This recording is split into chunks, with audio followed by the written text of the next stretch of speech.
Oh, yes, good morning, my dear. You are live and direct on 88.3 City Radio in Shutiavose. This is the morning switch, and every Friday we have the Hello Friday where we get to celebrate the stars, give them their flowers, celebrate their careers, look at the transitions they have had in their lifetime and the impact they've had on society.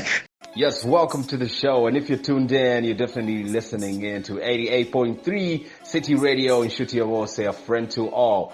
We are live and direct, of course, transmitting from the heart of Africa, the land of a thousand hills, in the capital of Rwanda, that is Kigali. My name's Big Tony, and it's again the next edition of the Hello Friday. Now, you know, Hello Friday, every single Friday we get to celebrate the stars and give them their flowers while they're still here. And this time around, we're going to look at another gentleman who happens to be one of my favorite rappers on the list when it comes out of the continent of Africa.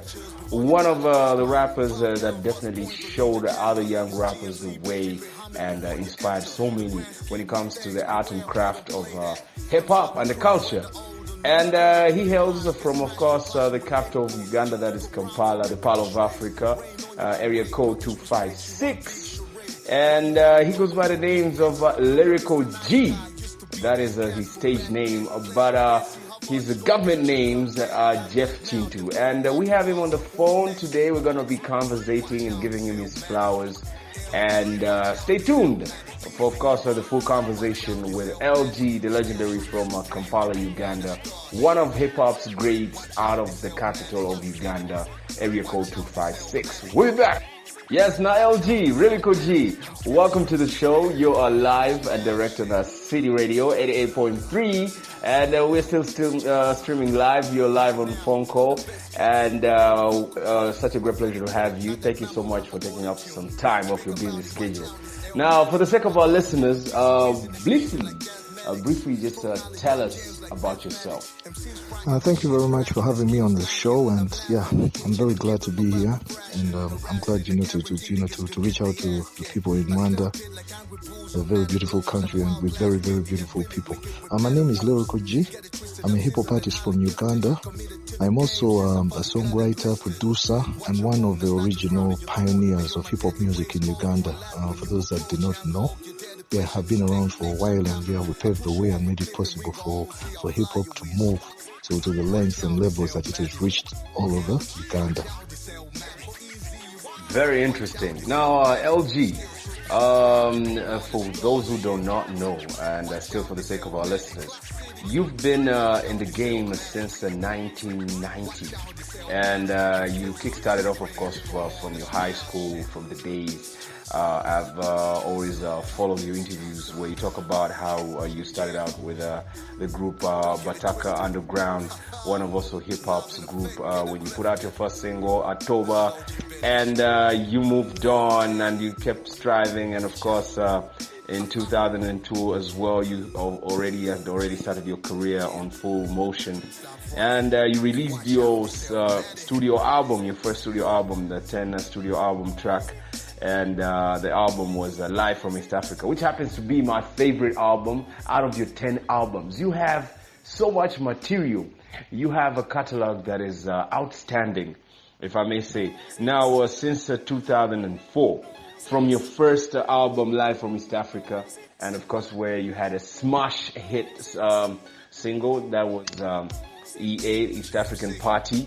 What inspires you? I'm baffled. I want to know what inspires you to pursue this career, to keep moving. I mean, you're 10 albums in. To pursue this career and this profession, what inspires you? I'm inspired first and foremost by what happens around me, as an individual, and as somebody that just likes to create create new material and put it out for the fans. So my inspiration comes from the experiences I go through, like say everyday struggles, love with my social, the social well-being, my whatever affects us as young people or as people in the world. We draw so much inspiration. So I've gone through so much, like from losing loved ones, and then going through so much with my personal, life, and then undergoing surgery and blah blah blah. Then that the COVID comes through. All that inspires me and enables me to get my creative juices out and keep recording and composing stuff to put out for the people out there to listen. And to follow up, of course, with that question, how do you still stay motivated and productive? I'll give you an example. Like when we were hit with COVID-19, the pandemic, so many artists, especially let's say the full circle creatives, so many people took a break. There was no inspiration. We already have how you get inspired. But then on the other hand, how do you stay productive? How do you stay motivated? When you're cooking up in the studio, do you drive inspiration from other artists, from what's going around in society? Because you are a great storyteller. And when you see the world moving, every album that you have put out, the 10 albums that you have put out, how do you engage in putting out these albums, like production? What kickstarts you when you're doing this production and when you're doing these records and projects? How do you get motivated? My motivation, like I said, I derive that from, the need to stay active and to stay creative. I mean, I've got to work, I've got to put out material. I'm an artist and I'm a creator, so, me just sitting there not doing anything about situations that I go through is a no-no. So, everything that happens in the world affects me directly or indirectly, and that helps me, to stay creative and to stay motivated in order to inspire other people. You have to keep recording and putting out this material because the world is changing and people need to know what is happening from your point of view. So, me being used to, just recording and writing and composing and listening to a lot of other stuff for motivation has always helped me, to stay productive and stay creative. That is it. The situation that we face, how, like you mentioned, COVID-19, when it came through, man, it changed a whole lot of thinking and it changed people's perspective and view about this world and this life. So, that alone was enough for me to sit back and say, guess what? I can use this as an example to write something, to inspire my peers and to inspire the fans and the people out there and the world itself. So I have a song on my album, OG, my 10th album. I have a song that talks about COVID and how it affected us, in this world, and how, how it changed our thoughts and our perspective about life. At this point now, it seems like there's so much talent out there. Especially, let's look at the industry in Uganda. It seems the genres have devolved from the original hip-hop, and it seems like everybody is coming up with a new genre. From hip-hop, we have trap, we have drill. There's so many. Do you find it a challenge for the culture? Do you find it suiting? Because some people would say change is constant and change is needed. But do you find it fitting and suiting for the culture being changed here and there, about new talents coming through with new ideas? What are your thoughts on that? Like you say, you have to embrace change, and also you have to reinvent yourself. And like we say, art imitates art. So drill, trap, they're similar. They're related to each other because they have the same type of backdrop and the sounds and stuff. But even then, it's how you rap to those beats. So you imagine a fusion of Afro beats with the standard hip hop that I grew up on. Me personally, I grew up on the underground hip hop scene, that was inspired by in New York and then in the West Coast in LA, in California. So those sounds, they inspired me to derive a sound for myself as a producer also. So when I make my beats, I'm mostly inspired by what I grew up listening to. I'm from the golden generation, the golden era from the 90s. Like I listen to 90s hip hop music. So these new genres that have come up, the generations change. There's that generation gap. Yeah, these youngsters, they like that drill, they like trap. I fuse most of that stuff in my work like currently. I'll put out an album or a project and make sure I have a trap beat on there, or an Afro beat, or maybe a drill production on there, just to keep up, with what is happening. Because I can't force the new generation to listen to 90s hip hop, because maybe they're not used to it, and it doesn't motivate or inspire them the way it would have done for an individual such as myself. So yeah, I embrace these new genres, and I encourage all these upcoming and aspiring rappers to not fear to take on the challenges of these genres. Do as much as you can.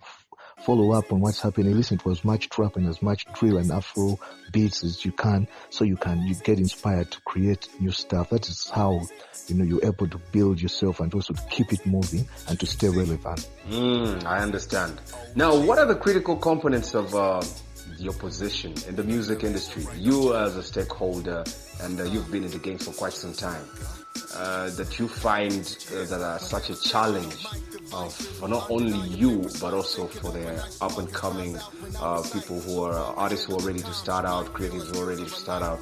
What is that one challenge that points out to me like this is something really that should be worked on, and we should find a way of navigating this challenge for the industry? We all face so many challenges, as creative minds and as artists and people that contribute to this music industry. There's so many challenges. Personally, when I was coming up, we had these challenges. The studios were very expensive and they were limited. So you had this situation where you had to look for as much money as possible, put it together, and then go find a studio where you can produce. That's why most of the stuff that came out back in the day wasn't properly produced or mastered or mixed. Why? The studios that were coming up were low budget, and they never had the proper tools to put out stuff that was up to par with what is required on as the standard. So obviously the most expensive studios that I worked with, I was also lucky at some point that when I got discovered by Steve Jane, one of the most popular figures in the music industry in Uganda and in East Africa, I was able to record from record at a very, very high-end studio, Everyone Records, where my peers like Michael Ross, Bennon and Fampos, and then Blue 3, Dorothy and Mosh and Maurice Kira. We all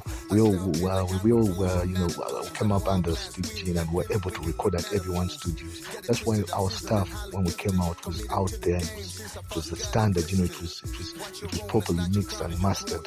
But people face different challenges. I know artists today, there's so many people aspiring to come out, and record and blah blah blah. So you face the challenges of finances, studios. Then you face, you have to keep up with what is happening, because genres have come up, different challenges come up, with genres, and then there's also this situation where people demand a certain style of music from you. Back then, all you had to do is just write down something, get a dope beat or from a dope producer, and then go to a dope studio and put it out, and voila, you have a hit. Nowadays, man, you're going to have to go through so much. You're going to record as much product as possible before you actually find a hit out of it. And it's very, very difficult to come up with a hit, but also very, very easy once you have the right tools. Now, with that said, what advice would you share to the youth or somebody starting out in the industry today? For the sake still for our listeners, because we have some creatives and fanatics of hip-hop, lovers of hip-hop, and they're ready to start out, they're itching to start out. What is that piece of advice that you share to the youth? My advice to anyone that's aspiring to come out as a hip-hop artist, especially in the world today, is just stay focused, man. This industry requires discipline, a very, very high degree of discipline. If you come into the game expecting to leave a mark, or you just come in, I'm coming in and I'm going to drop a hit, blah blah blah, then you have to think twice about it, because it's not very easy to just come out and release a song and expect it to go to number one. You have to stay disciplined. You have to stay very, very patient, because it's not a hit. You can't just wake up and drop a hit. just like that. You stay, you have to pray, and then you just keep your focus and stay, keep your head on your shoulders, stay focused, and continue to work as hard as possible. And I'm telling you, you will try as many times as possible. Don't give up if you fail to get the hit on at your first, attempt. Because guess what? You might have another chance, and then you might strike gold, with your second or third or even fourth chance. So just stay focused and stay positive, and just keep recording and writing and trying to, to come up with as much as possible. Channel all your energy and focus into what you're doing, and I promise you, you're going to come out with a hit. That's the only advice I would give anyone that is aspiring to make it out there as a hip hop artist, or as a musician, or even as an artist from any other genre. Now, Lyrical G, let's move away from there and let's go further, more interesting. Now, you have 10 albums in. You are a heavyweight when it comes to this. Let me explain this. Live from East Africa was released in 2004. Yeah? And then you have Narudi was released in 2006. Fast and Foremost was released in 2007. The GMC Project was released in 2009. Simple and Plain was released in 2010. First and Foremost 2 was also released in 2012. It was also released around the same time. And then you have Back to the Basics.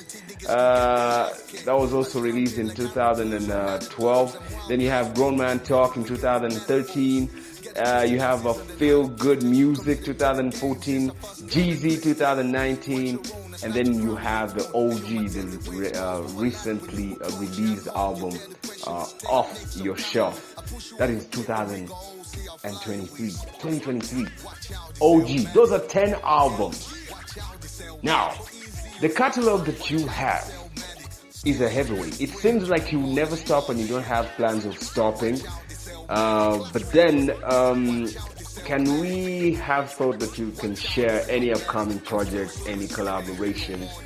And to follow up still on that question, have you had any talks with artists from Rwanda, hip-hop artists from Rwanda?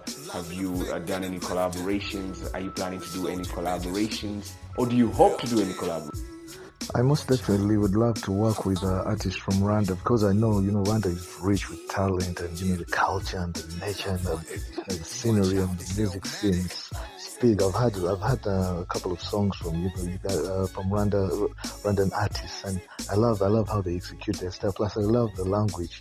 I love Kinyarwanda. I love what it sounds like. I feel like if we fused it together with what I do for myself, and then with a bit of Ugandan stuff, the Uganda language mixed with a little English, Swahili, and then the Kinyarwanda would actually put out a very, very dope project. But I've never worked with anyone before, and I'm yet to actually get into the Rwandan hip hop scene. I'm not so sure about the artists from Rwanda, because I've never been introduced to Rwandan hip hop music, even though I've had a lot. I know there's a lot of trap in Rwanda because of the generation. So it's relatively new. This hip hop thing of ours, it's relatively new on the scene in Rwanda. Unlike what it was for us in Uganda, because we, like you said, like you mentioned earlier on, I've been around since the 90s. So you can imagine it's been like 30 years plus of me being active in the industry. And I know, back then, I don't think there was any rappers from Rwanda, or if there were, then we never got access to that stuff. But I feel like, we can work together with anyone that's willing to work with me. I'm not very hard to find. My socials are, I'm up there. You can Google me and then find my socials and my stuff. Get into the inbox me or WhatsApp me or whatever, and we can work on projects. Other than that, I'm working on some new music. I have an EP coming out with a producer called Dawu. Dawu, for those that don't know, Dawu is what is a mastermind behind Clear Cut. If you know who Clear Cut are, one of the pioneer groups of whatever Ugandan hip hop. If you've heard of Navio, The Myth, you've heard of Papito, Langman, and JB. Yes, the original Clear Cut. crew. Yeah, I've worked with them on different projects. So their producer, Dao, he's also the one behind IJ, that is Juliana and Irene Nambio. He's the one who put them together and produced their first project. So I have an EP coming out with him. It's a 6-track EP.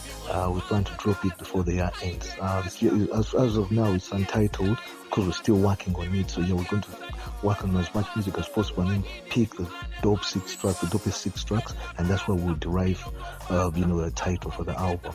Obviously, it's going to have a couple of features, very, very surprise guest features, who I don't want to mention for now because we've just started on the project.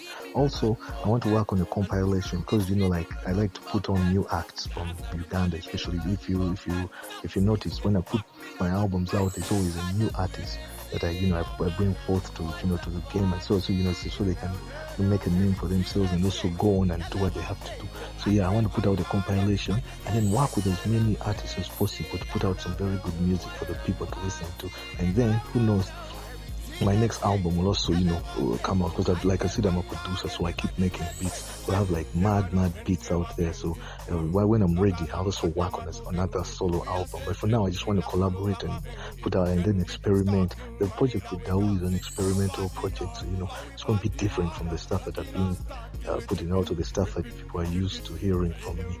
So yeah, that's it. But as a Ugandan artist, I'm very, very looking forward, to working with anyone that is interested in working with me, especially from Rwanda. So don't hesitate to reach out. I'm on there, man. Just go out and check out Lyrical G on Facebook, on Instagram, on Twitter. Just look for GMC Lyrical or Lyrical GMC or Lyrical G. If you type that in Google, you'll get my socials. Just hit me up and let's see. Share your stuff with me and let's make working. Okay, now Lyrical G, you've been to Rwanda before, and this is way back with us seeing you come through, perform with the Obsession sometime back, and you're no stranger to the land of 1,000 hills and the capital of Rwanda, Kigali. And upon our meeting, you were telling me and was sharing so many conversations about the industry, hip hop, and the plans. A peculiar question that I want to ask you: what do you love about Rwanda? Because you have fans of hip hop, fans of your music, your catalog here as well. What do you love about the Rwandan setting, the Rwandan industry?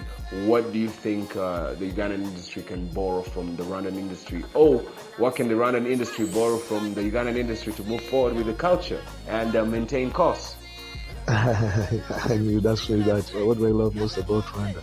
I noticed one thing about Rwanda, man. It's very peaceful. There's a lot of peace and tranquility in this country. My God, I feel like there's so much chaos in Kampala, for instance, in Uganda. There's so much happening and so many people. So the capital is crazy. It's always busy. It's people running back and forth.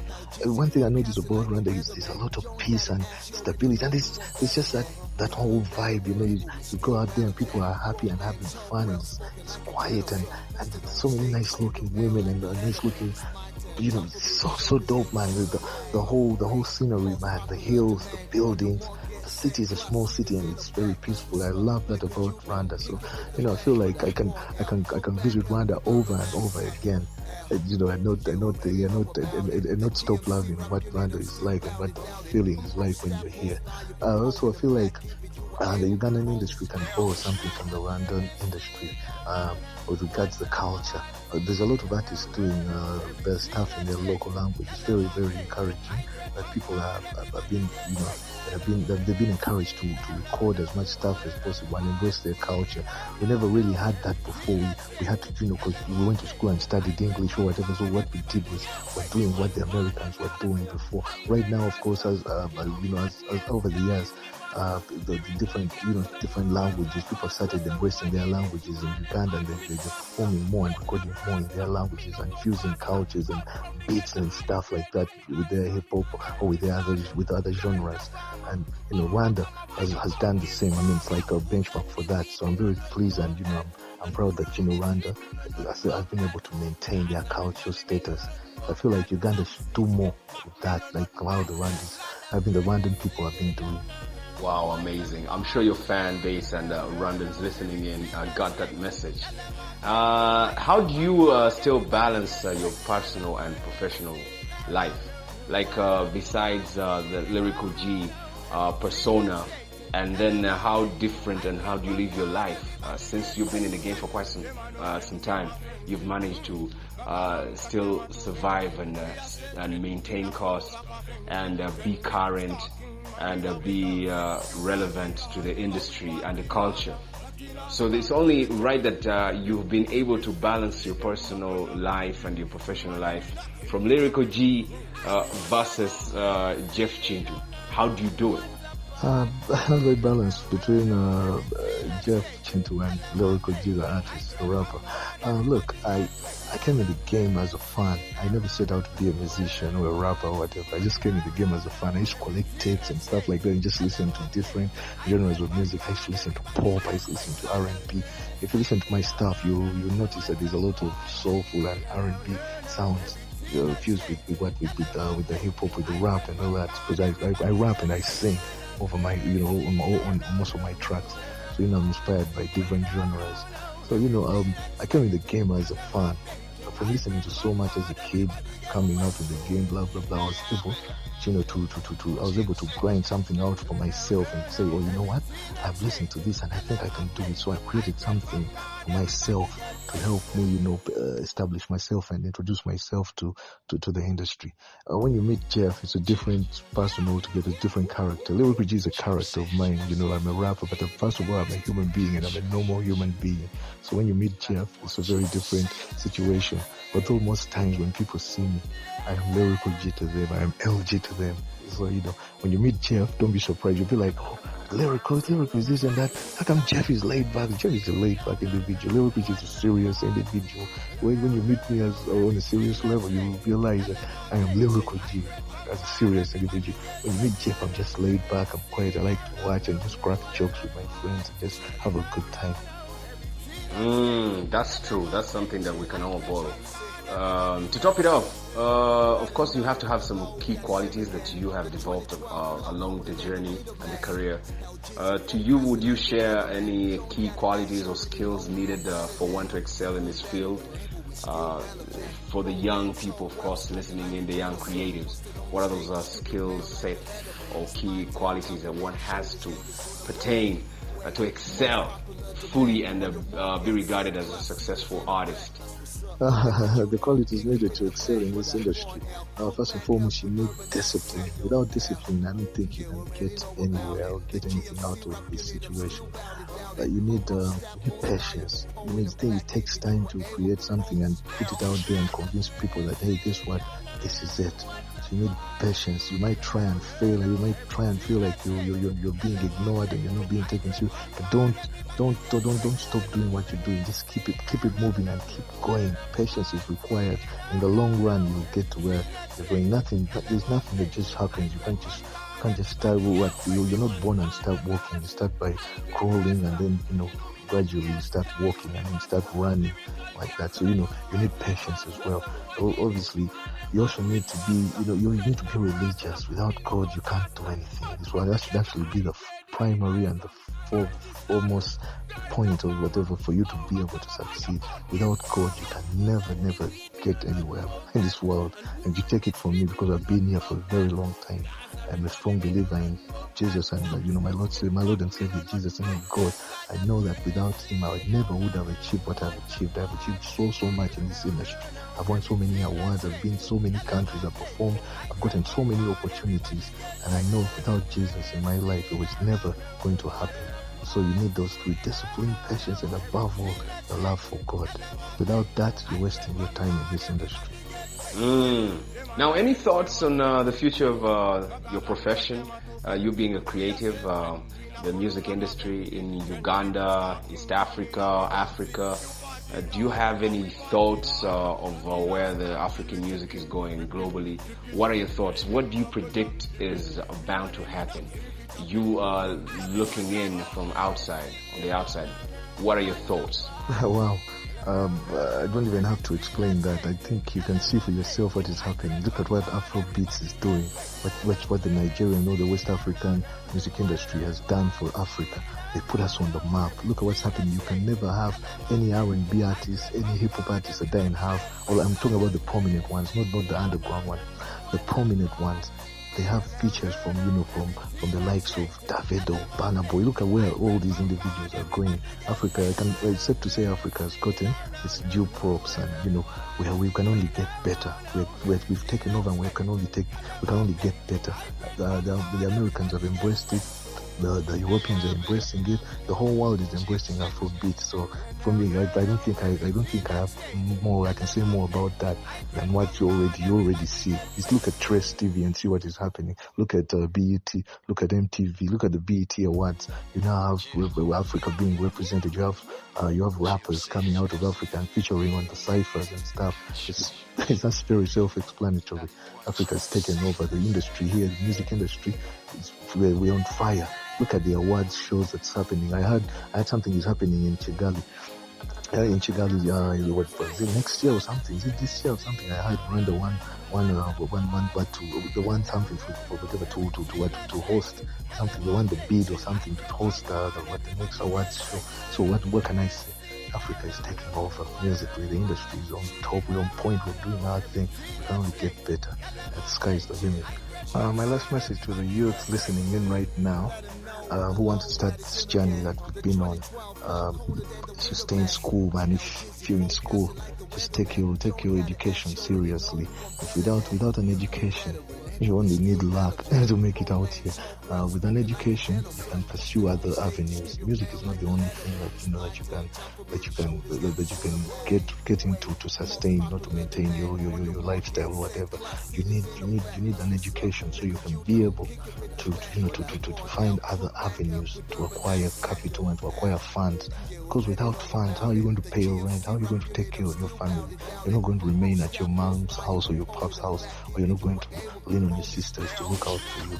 You need an education, and you need to take it seriously so you can graduate and then go on to pursue whatever. You can be anything that you want to be in this world, but you need to follow the proper channels. Education is paramount, and it's the first thing that you should think about. Stay off the streets and all the drugs and all these other the trouble and blah blah blah. If you can avoid trouble, trust me, you'll get very far. If you can't, then you'll just live a life of regret. My last message to the youth listening in right now, who want to start this journey that we've been on, is to stay in school, man. If you're in school, just take your education seriously. If without an education, you only need luck to make it out here. With an education, you can pursue other avenues. Music is not the only thing that you can get into to sustain, not to maintain your lifestyle or whatever. You need an education so you can be able to find other avenues to acquire capital and to acquire funds. Because without funds, how are you going to pay your rent? How are you going to take care of your family? You're not going to remain at your mom's house or your pop's house, or you're not going to lean on your sisters to look out for you. You need an education, and you need to take it seriously so you can graduate and then go on to pursue whatever. You can be anything that you want to be in this world, but you need to follow the proper channels. Education is paramount, and it's the first thing that you should think about. Stay off the streets and all the drugs and all these other the trouble and blah blah blah. If you can avoid trouble, trust me, you'll get very far. If you can't, then you'll just live a life of regret. Okay. But before I let you go again, any word you want to learn in Kinyarwanda, I'll teach you right now. What is that one word you want to learn in Kinyarwanda? The next time when you're here again, you would love to say yourself to the Rwandan person and your Rwandan fan. What's that one word? Tell me and I'll teach you right now. I wouldn't say a word. I'll just mention a phrase. I'd like to learn how to say hello. It's always a pleasure for Lyrical G to be in Kigali, to be in Rwanda, and to meet all of you beautiful and lovely people, and to enjoy, the cuisine, the culture, and the breeze, and the general environment. I just want to learn how to say that so that the next time I'm in Rwanda, I'll be able to express myself that way. Kaboom, kaboom, kaboom! How you doing, my dear? My name's Big Tony, and you're live and direct on 88.3 City Radio, City of All State. Guess what? I have a new campaign for you. Tune in every Friday, 7 a.m. straight to 11 a.m. as we celebrate your superstars and give them their flowers while they're still here. We do that every single Friday. Yeah? So make sure you tell a friend to be part of the show. My name's Big Tony and I'm always excited to be doing this with your favorite superstars. You let me know how you feel about it. Make sure you tune in every single Friday. The party starts early in the morning. And live video mixing by the one and only DJ mixing on the ones and twos, the Turntable Terrorist. It gets no better. It's a new campaign. Tell a friend once again. You heard? I see you.